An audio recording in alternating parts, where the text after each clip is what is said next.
Hello, everybody. Thank you for joining me. This is Game God Fluent, bringing you episode 1 of a new little project I want to undertake. This is going to be a Let's Play for a game that has been around for a while. I have not personally played it much at all. I played basically 1 hour back in 2019, so close to 3 years ago. This is a game that's highly liked by a pretty large contingent of gamers. It's a very cool strategy RPG.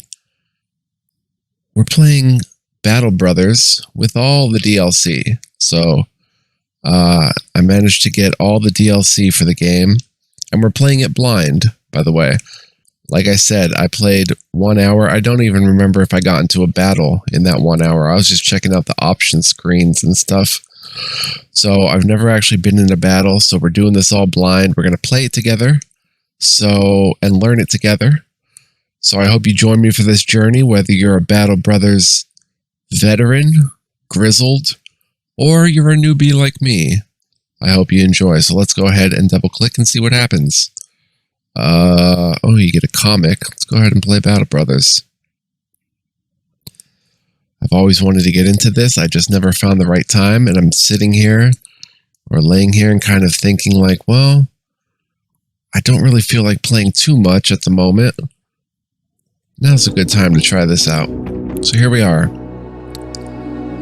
First thing I notice is the mouse is a little floaty. Battle Brothers is a challenging game. Losses and comebacks are part of the gameplay. It's recommended that you start with beginner difficulty and the tutorial origin. Alright, let's see if we can change anything here in the controls. Let's go with hardware cursor. There we go. That's a lot better. Mouse, edge of screen, gameplay.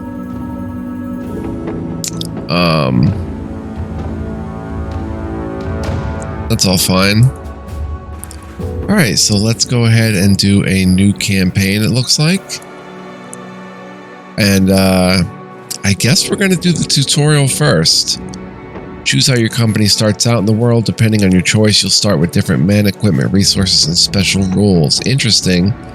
I should note that the new DLC, Oath Takers and Anatomists, just released, and those are 2 new origins. For right now, we're going to rebuild a company for the tutorial. You are second in command in a mercenary company that has been tracking a brigand named Hoggart for some time now. An unexpected turn of events leaves the company in shatters, and you in charge to rebuild it to its former glory. Recommended for new players as it includes some helpful guidance in the beginning. Okay, sounds good. Alright, so we've got company name. The name your mercenary company will be known as throughout the lands. How about the Peacemakers? It's pretty simple. Late game crisis. Nobles at war. The first late game crisis will be a ruthless war for power between noble houses. If you survive long enough, the following ones will be chosen at random. We have a greenskin invasion. Greenskin hordes threatening to sweep away the world of man. The late game crisis will be the ancient dead arising again to take back what was once theirs. And a holy war between northern and southern cultures. Permanent destruction. Cities, towns, and castles can be permanently destroyed during a late game crisis, and having the world go down in flames is one of the many ways you can lose your campaign. I mean, I will probably play with that when we pick the main campaign. But,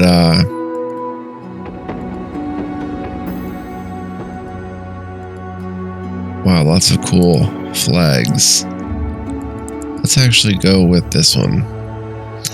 And we'll just do a random late game crisis. Okay, beginner. We're going to play with Iron Man mode on when we do the official campaign rather than just this tutorial mode.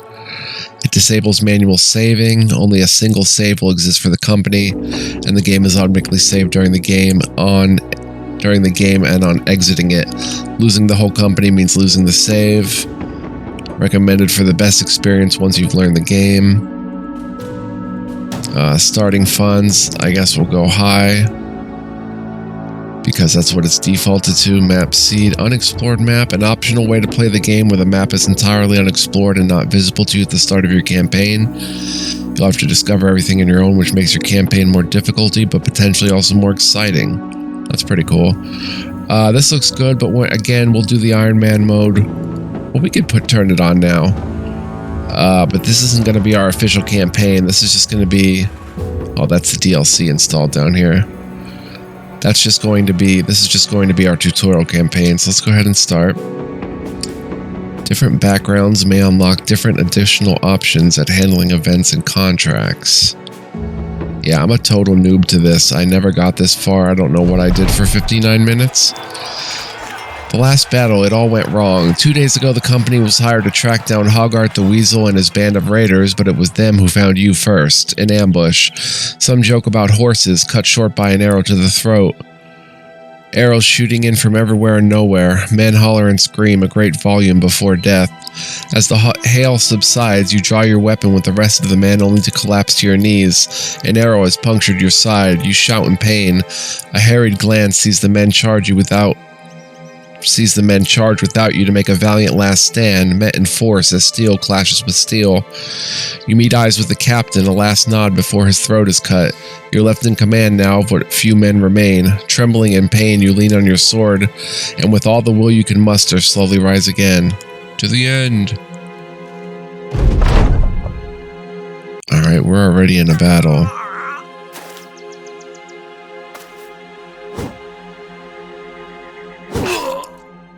Oof. Okay.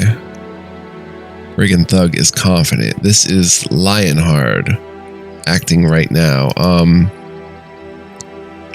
It's got 9 action points. Action points are spent for every action, like moving or using a skill. Once all points are spent, the current character's turn ends automatically. AP are fully refreshed each turn.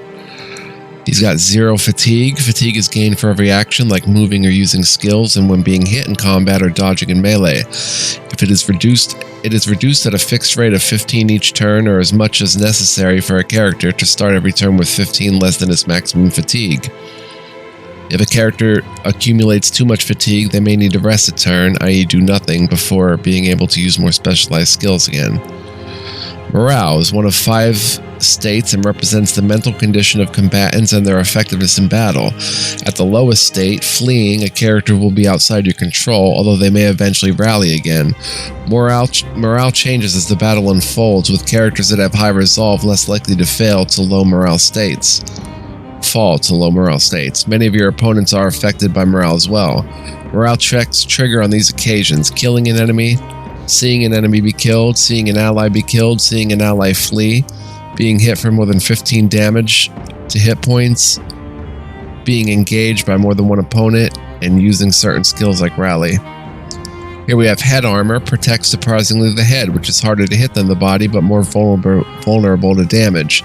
The more head armor, the less damage will be applied to hit points on taking a hit to the head. Body armor. The more body armor, the less damage will be applied to hit points on taking a hit to the body. And hit points represent the damage a character can take before dying. Once these reach 0, the character is considered dead. The higher the maximum hit points, the less likely it is a character will suffer debilitating injuries when hit. Okay, we've got Lionheart. Click to focus character. Humbert the Younger and Alfgeir. I guess this is our team. And he can go ahead and shoot a bolt. A quick pull of the trigger to loose a bolt. Must be reloaded after each shot to be able to fire again. Costs 3 AP use and builds up 5 fatigue. Okay, so this is important. What is this? End round, wait turn, end turn. Okay. So inflicts 30 to 50 damage to hit points, of which 0 to 25 can ignore armor. Inflicts 18 to 30 damage to armor. Has a range of 6 tiles on even ground, more if shooting downhill. Has plus 15% chance to hit and minus 3% per tile of distance, and has 10 bolts left. So 0 to 25 of that 30 to 50 damage can ignore armor. He's steady, warmed up, and unharmed. Can I check him out somehow? And then we have Brigand Thug. Okay, let's go ahead and shoot a bolt at 56% chance to hit, 39% chance to hit. On the shield, let's shoot at this guy. Missed. Alright. Now we have to reload, costs 4 AP, and builds up 20 fatigue. Let's reload, and let's move 2 steps back. Or 1. Alright, we've got Humbert. We can thrust, a well-placed thrust attack that is hard to avoid or block. Inflicts 25 to 30. Damage to hit points. Plus 20% chance. Spear wall. Prepare to immediately attack any opponent that attempts to move into melee range, and on a hit, prevent that opponent from closing in. Targets will receive half the damage of a normal thrust attack. Knockback. Use the shield to knock a target away by 1 tile. Targets hit will receive fatigue and may take damage if they are pushed down several levels of height. Shield wall, spear wall, and riposte will be cancelled for a target that is successfully knocked back. A rooted target cannot be knocked back. And shield wall. The shield is raised to a protective stance until next turn. Allies using shield wall next to each other will often further increase their protection by overlapping their shields. Alright, so I think I want to set up a spear wall. Takes 4 AP, so we can move 5 spaces. So let's come here and go ahead and set up a spear wall. Okay, perfect. And Alfgeir can split man, a slow overhead attack performed with full force to split a target in 2 from top to bottom. Has enough force that it always hits both head and body for additional damage. Wow, that does major damage and it hits both head and body. A round swing. Mow down all the targets around you, foe and friend alike, with a reckless round swing. Not hard to evade because it's not aimed at anything, but can be devastating if it connects. Be careful around your own men unless you want to relieve your payroll. See what that does. And split shield. An attack specifically aimed at destroying an opponent's shield. Can only be used against targets that carry a shield. Will always hit, but may take several hits depending on type of shield and weapon used. Alright, so he's got 9 AP. I want him to spend 2. Come up here. Oh, he spent so much. Why did he spend so much? It said it was only going to affect 2. Can I undo that?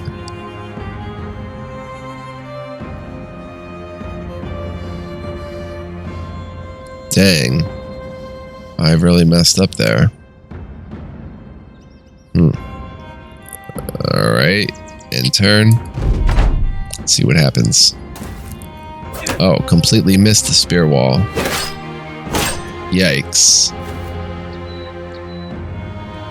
Alright.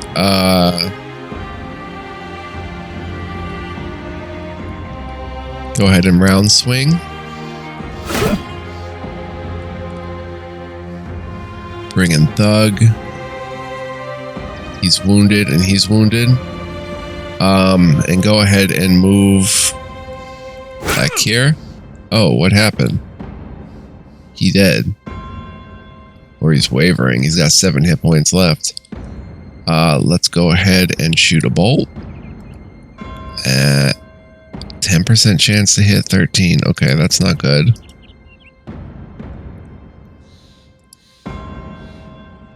See, oh, okay, it says it's going to take him 6. Okay, let's come here then. I may lose this tutorial starting fight. Oh, that was big. That was big time.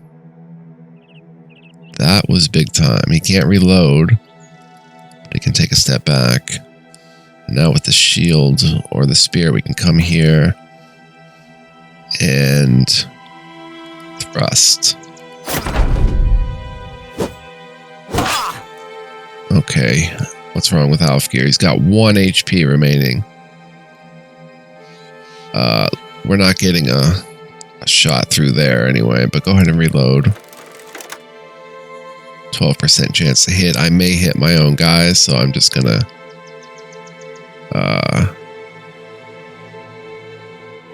wait turn. And here we're going to thrust again.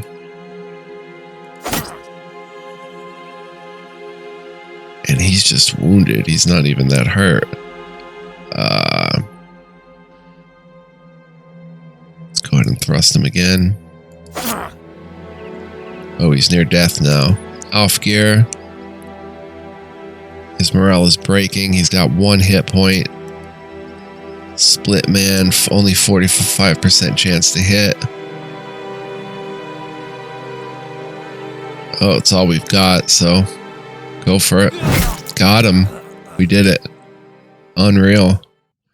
The enemy was destroyed in 3 rounds. Number of kills, the XP gain, the damage received, and the damage dealt. Very cool. Looks like Alfgeir and Leinhard were the MVPs. And loot. In our stash, we have ground grains, provisions, various kinds of grounded grain that will be cooked up with water and milk for a daily meal.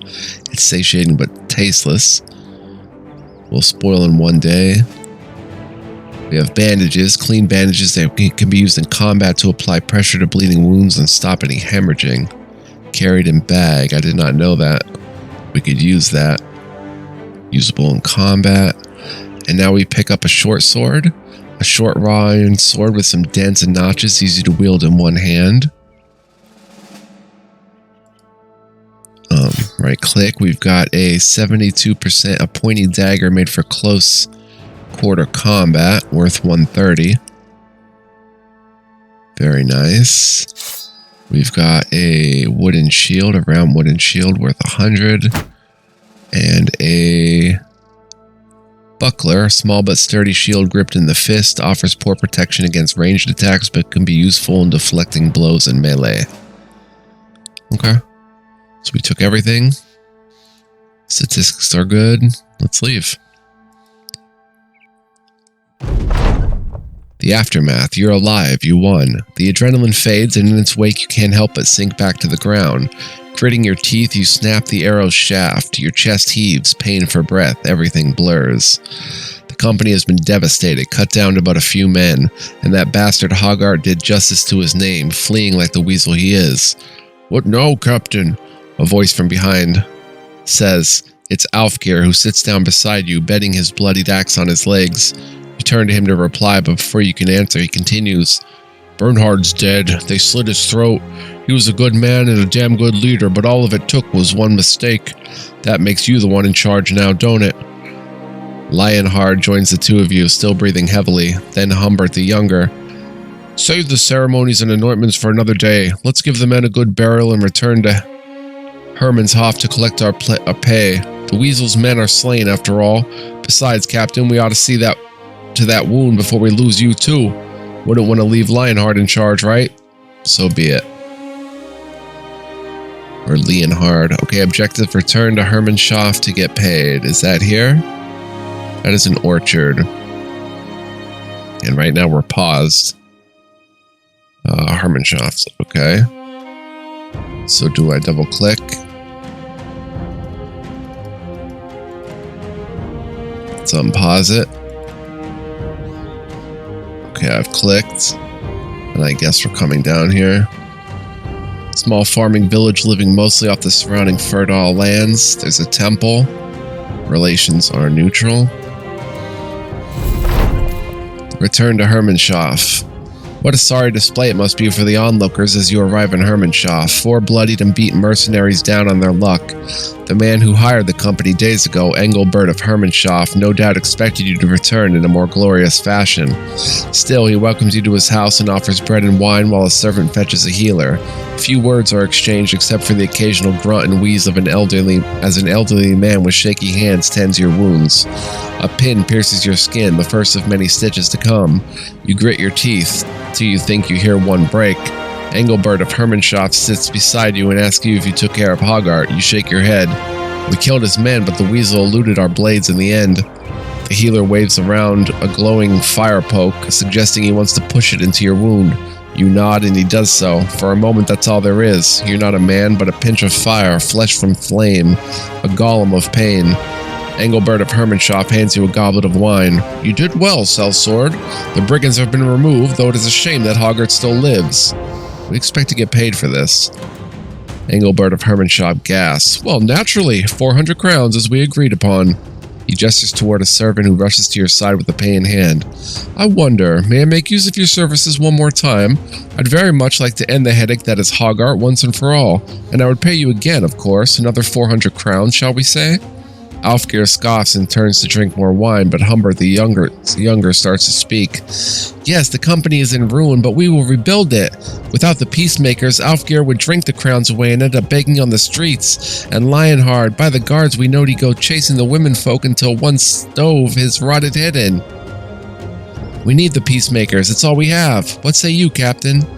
Alfgeir burps and raises his cup to you. Lionheart playfully thumbs his nose and nods. Kill that bastard at Hoggart or not, it's up to you, Captain. Yes, we have unfinished business with Hoggart. Engelbert of Hermanschaff claps his hands in satisfaction. Excellent! My little birds will need some time to find where Hoggart is hiding his hide now. In the meantime, I suggest you see about stocking up on supplies so that you'll be good and ready to end this when the time comes. I shall see you in a few days' time at the latest. As you leave Engelbert of Hermanschaff's house and stand on the outskirts of Hermanschaff, Humbert the Younger seeks a word with you. We need more men, Captain. I know I gave a big speech back there, but bravado won't do shite. We need more warm bodies in the ranks. Figure we find 3 good men, buy them some decent weapons, and dress them in the best armor we can afford. The man pauses to glance around. I bet this Bodunk town's got a desperate peasant or two looking for a new life. Or we could travel to Klarbach Fest in the west. Them city folk aren't always as hardy as these country bumpkins, but we're more likely to find men with fighting experience stopping to rest there. That's what we shall do. Alright, here we are. Hire. Temple, a refuge from the harsh road outside. You can seek healing here for your wounded and pray for salvation for your eternal soul. Marketplace, a lively market offering all sorts of goods common in the region. New wares will be on offer every few days, and when trading caravans reach the settlement. And hire new men for your mercenary company. The quality and quantity of volunteers depends on the size and type of settlement as well as your reputation here. Every few days new people will arrive and others will travel on.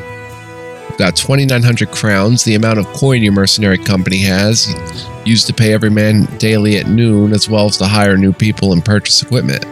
You pay out 45 crowns per day. Your 2,900 crowns will last you for 64 more days. 49 provisions, the total amount of provisions you can carry. The average man requires 2 provisions per day and more on difficult terrain. Your men will eat the provisions closest to expiring first. Running out of provisions will lower morale and eventually lead to your people deserting you before dying of starvation. Use 6 provisions per day. Your 49 provisions will last you for 8 more days at most. Keep in mind that individual provisions will eventually turn bad. 37 tools and supplies. Assorted tools and supplies to keep your weapons, armor, helmets, and shields in good condition. 1 point is required to repair 15 points of item condition. Running out of supplies may result in weapons breaking in combat that will leave your armor damaged and useless. Repairing all of your equipment will take 18 hours and requires 5 tools and supplies. You can carry 200 units at most. Good to know. 78 ammunition, assorted arrows, bolts, and throwing weapons used to automatically refill quivers after battle. Replacing 1 arrow or bolt will take up 1 point of ammunition. Replacing 1 shot of a handgun will take up 2 points, and replacing 1 throwing weapon or charge of a fire lance will take up 3. Running out of ammunition will leave your quivers empty and your people with nothing to shoot with. You can carry no more than 500 units at a time. 30 medical supplies consist of bandages, herbs, salves, and the like, and are used to heal the more severe injuries sustained by your men in battle. 1 point of medical supplies is required each day for every injury to improve and ultimately heal. Lost hit points heal on their own.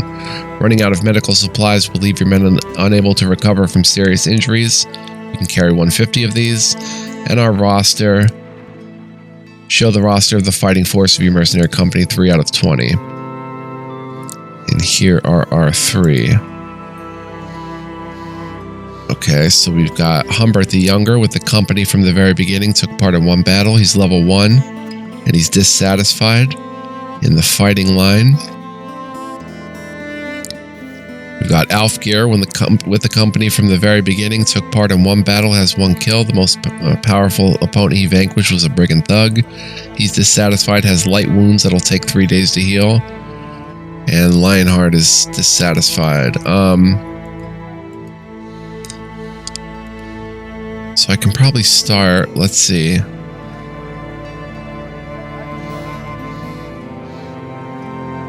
Okay, we'll go through that in a second, but damage of 30 to 40, 25 to 30, 25% of it ignores armor. This is more effective against armor. So each weapon will have its pros and cons, obviously. Whereas this one does more raw damage. This one has more damage ignoring armor and more effective against armor. And background companion. Humbert is not known to be a big talker, but he has every right to be. Faced with the horde of goblins, he used his shield and strength to push a hole in their lines, opening the way for Alfgeir and Lionheart to kill them all. With quick whirls and whips of his shield, the man's deflected all matter of mortal danger. Although rather quiet, you found Humbert's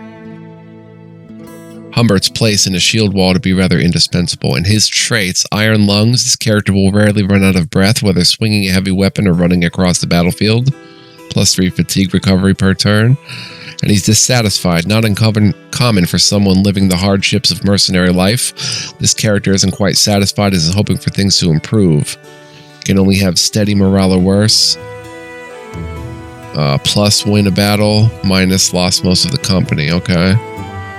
And there's more stats here. Chance to hit head, effectiveness against armor, damage, range defense, melee defense, range skill, melee skill, initiative, resolve, represents the willpower and bravery of characters. The higher, the less likely characters fall to low morale states at negative events, and the more likely that characters gain confidence from positive events. Resolve also acts as defense against certain mental attacks that inflict panic, fear, or mind control. See also morale. So not the greatest. Steady, we've gone over that. Fatigue, action points, okay. Alright, and this is vision or view range, determines how far a character can see to uncover the fog of war, discover threats, and hit with ranged attacks. Heavier helmets and nighttime can reduce this. Okay, and that was initiative. The higher this value, the earlier the position in the turn order. Okay. Perks. So he can't learn any perks, but when he levels up, we can go ahead and learn some perks. Crippling Strikes, Colossus, 9 lives, Bags and Belts, Recover, Student. Alright, we can't learn them, okay. So I don't see any upgrade for him. I mean, he looks to have as much as we can give him right now. This needs to be repaired, so I don't know how to repair it. This also needs to be repaired. You're fine. You have a knife, not made for combat. You might as well go ahead and put on the dagger. Oh, set item to be repaired. Okay, repair it. Wait, no. What's set item to be repaired? Oh, plus alt plus that. Okay, repair. I guess repair the short sword. I don't see anybody who really needs it just yet, so don't repair those. But repair. Okay, those were already set to be repaired. Alright, so that's looks like all we can do here. I guess it's time to hire. Okay, we've got some men here. Forestmund. Leonhard. Okay, so Thorismund. A farmer hates to see his land fertilized in blood, but that's becoming more and more common these days. Thorismund spent many years harvesting the crops that feed everyone in the land. Unpaid for his labor, he eventually abandoned the farm life. corn-fed and barn-bred, Thorismund stands before you as fit as a man you've ever seen. Unknown character trait. He may have unknown character traits. You can pay for a tryout to reveal those. Background as a farmhand or used for hard physical labor. I guess that's all we learn about them. 11 daily wage, 200 up front for a hiring fee, and 45 for a tryout fee. Leonhard, one monk against many. Leonhard used to wander the steepled temples of Krakendorf. One night he discovered an awful truth in an old tome. Not long after, Leonhard quickly left the church, never quite saying what it was that he discovered. The holy book he carries is thick enough to be used as a shield, but Leonhard looks absolutely horrified when you say as much out loud. Background monk. Monks tend to have high resolve in what they do, but are not used to hard physical labor or warfare. So not much of a fighting monk. Tobjorn, framed for a crime he didn't commit and having to pay the constable everything to keep himself out of the dungeons. Tobjorn was forced onto the streets, being beaten and resigned to his fate. Years have passed and took a toll on his health now. He's a beggar. Beggars aren't the most determined persons, and living on the street tends to be detrimental to their health. Torsten is a monk.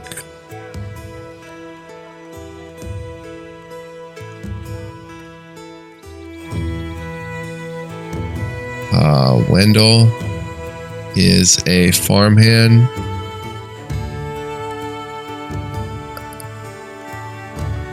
As cities grow and distance themselves from the hinterland, citizens often forget to whom their full bellies owe gratitude.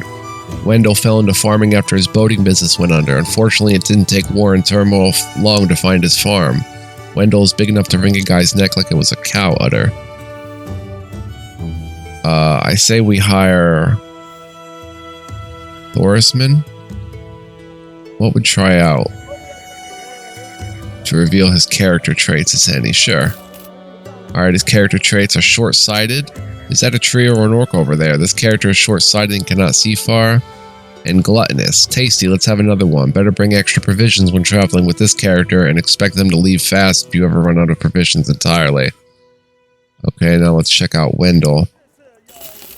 Wendell is dexterous. A dexterous character has an easier time in hitting his opponent in melee, +5 melee skill. So I would probably rather hire him. So that's our first man. Then we've got either a monk or a beggar. Let's try out the beggar. No skills. Or no traits. Leonhard has hesitant. Well, maybe this character is hesitant to act. -10 initiative. And dastard. This character will turn and tail on the first possible occasion. Better have an eye on him. Will start combat at wavering morale. Is always content with being in reserve. Yikes. Torsten, can you save us? You have Night Blind. During nighttime, this character has to be tied to a flock because he won't be able to see even his own nose. -1 vision during nighttime. And Survivor. Why won't you just stay dead? This character is a survivor and will outlive most of his peers. Has a 90% chance to survive if struck down and not killed by a fatality. Cool, and he's a monk. He has more resolve. Torsten, a quiet monk, has spent untold days worshipping the old gods in Hermanschaff's monastery, but one night a woman bedded him. He woke with his faith cratered in crumpled sheets around him. Ashamed, he never returned to his monastery. You get the feeling Torsten wants released from this sinful world. That's the truth, and he's come to the right place. Yeah, we'll hire him. And finally, it is either the beggar or another farmhand. Let's go ahead and hire another farmhand. I think we're good to go. Yeah, okay. Let's leave. Let's go to the marketplace. Let me see how long I've been playing, actually. 35 minutes. Okay, let's head to the marketplace.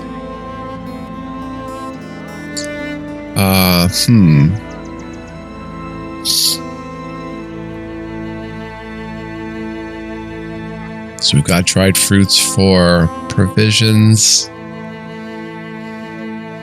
tools and supplies, ammunition, quiver of arrows, and then basic gear.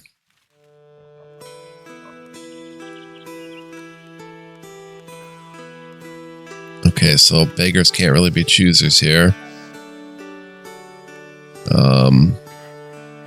I guess any brother can use any weapon is what it is. Let's go ahead and...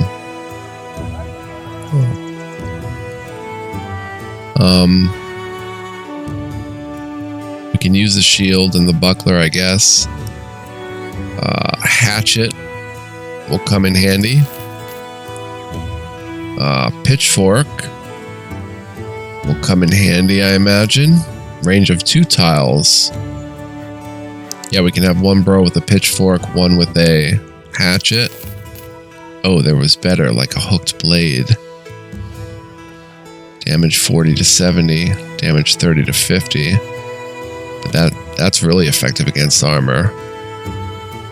That's just better all around, the hooked blade, but it's so expensive. So I'll stick with the pitchfork. Is that two-handed? Yep, and the hatchet is one-handed, plus the shield. Let's get them some hats. Crude straw hat to protect against the sun. Straw hats, let's get 3 of them. Or no, let's also get a hood. Simple hood to protect against weather and scratches. I think I'm doing this right.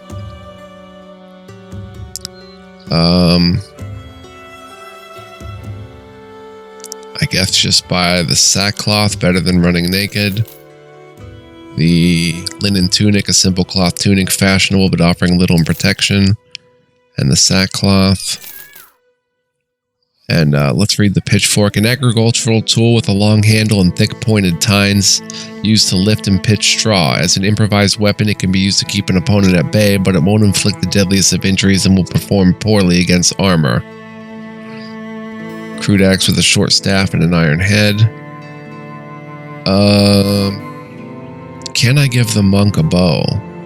Simple wooden short bow with medium range requires some expertise to use effectively. I think he'd rather use a bow, so let's try that. We've got enough ammunition. I think we've got enough tools and supplies for now. Enough medical. Oh, will last 3 more days at most. We need more provisions, big time.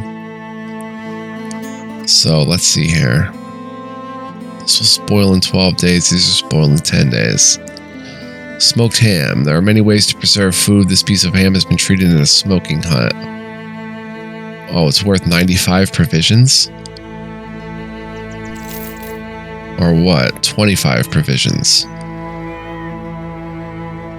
That takes us to 74 for 5 more days.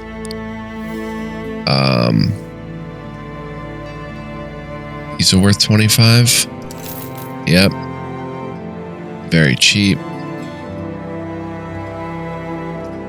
And now we'll low for 7 more days. And how much provisions can we carry?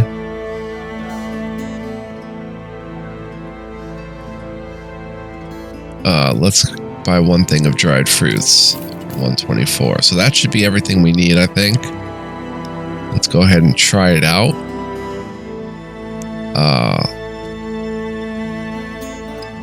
Wendell. Oh, he comes with something. A wooden flail. Nice. 2 large sticks attached with a short chain. The wooden flail is an agricultural tool used to strike piles of grain to loosen the husks. As an improvised weapon, it's rather unpredictable, but useful to strike over or around shield cover. Chance to hit head plus 10%. Well, I was going to give you... Let's see what we've got here. Wendell was the farmhand. He's dexterous. Plus 5 melee skill. Doesn't have much range skill. Let's check out the monk. Torsten, I believe it was. Yeah, he doesn't have much range skill. The horseman doesn't have much range skill. Good initiative. Humbert the Younger has some range skill. And of course, Lionheart has some range skill. Let's go ahead and give the monk... Oh, he comes with... Monk's robe, a rugged large robe made of simple cloth, usually worn by monks and similar individuals who don't care for fashion. Oh. Okay, that works for me. Let's go ahead and give him a hood. and a bow and arrow. No ammunition. This character's out of ammunition for the currently equipped ranged weapon.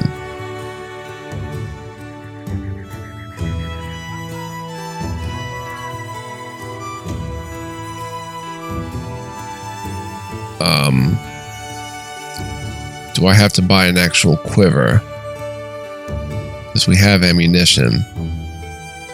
Quiver of arrows required to use bows of all kinds. It's automatically refilled after each battle if you have enough ammunition. Yes, let's go ahead and buy that.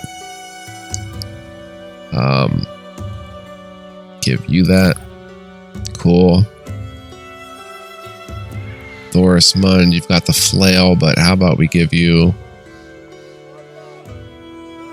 short-sighted, in good spirit, gluttonous, double grip. With the second hand free, this character can get a firm double grip on his weapon and adds additional damage, plus 25% damage.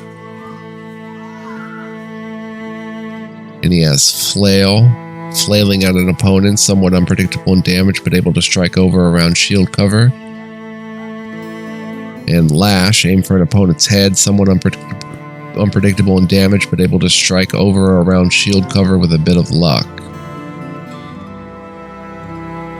100% chance to hit the head. Interesting.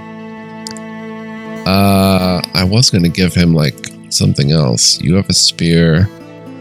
Oh, we can give you a helmet and give you a helmet. I guess we don't have to. Linen tunic. We don't have anything better.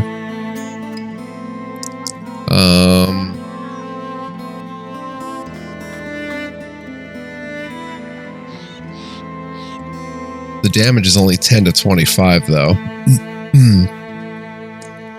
Whereas this is 30 to 50. In a range of 2 tiles. And this is 25 to 40.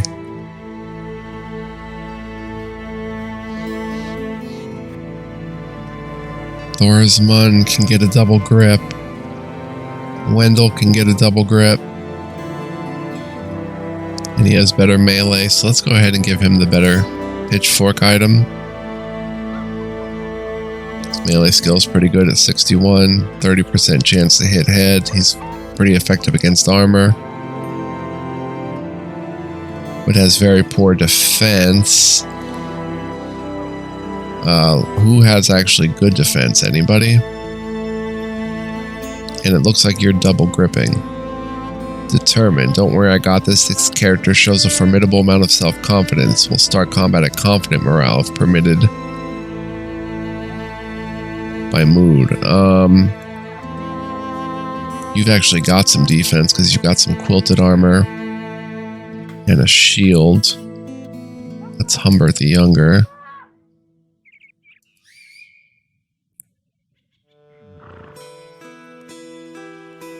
Get the knife off there and put that on there. Companion. Lionheart is one of the more talented marksmen you've encountered in your travels. It's said he can split an arrow mid-flight. While he has a fondness for killing from afar, Lionheart's no slouch in close quarters combat, as we can see with his melee skill. So we'll give him a nicer weapon to deal with. Shoot bolt. And then he's got that. Can he carry a buckler too? Yes. Can he carry a shield down there? He can. Just grab a buckler. I guess that's an alternate set of weapons down here. This is the alternate set. You can give them. I don't know how advanced that is.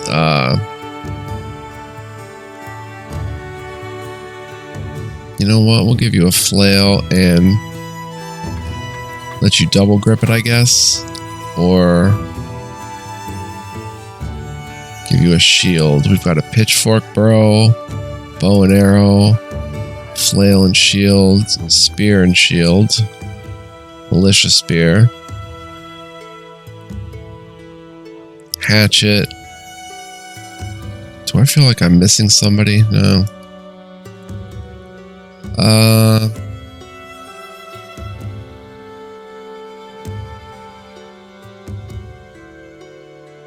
What if we equip that? We would get Slash, a swift slashing attack dealing average damage. Riposte, prepare to immediately counterattack any opponent that attempts to attack in melee and misses. Nice. Then knockback. If I take this off, he'll get sure grip. 25% extra damage for double grip of the short sword. I'd rather him some protection. So that looks good for Thorismund. You're good to go. You've got a pitchfork that you're two-handing it with, and those skills are Impale, a thrusting attack that can cover the distance of 2 tiles and can be used from behind the front line, outside of range of most melee weapons. Nice. Check those stats out. And Repel, poke and shove at a target in order to force it away from the user by 1 tile. Target's hit will be staggered and lose initiative and may take damage if they are pushed down several levels of height. Huh. Has a 100% chance to stagger on a hit. Very cool. Very cool stuff. So we've got 2 shield bros, 2 spear wall type bros. Oh, you don't have spear wall. You're not using an actual spear. But 2 two-handed bros, 2 shield bros, and 2 archer bros. So that's good for now. I don't think anybody's leveled up or anything to get perks. I'm going to go ahead and save it here. We can sell this stuff back.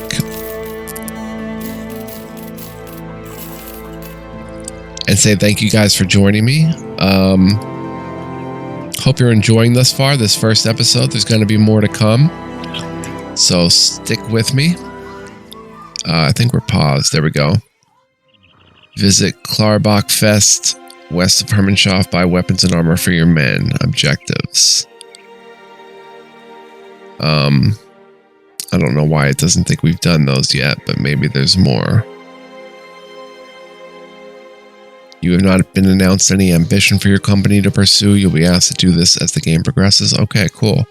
So I'm going to save here. Yeah, thank you for joining. I hope you enjoy and join me for this journey. It's a lot of J's. Thank you so much for watching. It's going to be a lot of fun. We're going to really dig into this and check it out. So much love, peace, and joy, guys, and I'll see you in the next episode. Take care. So long.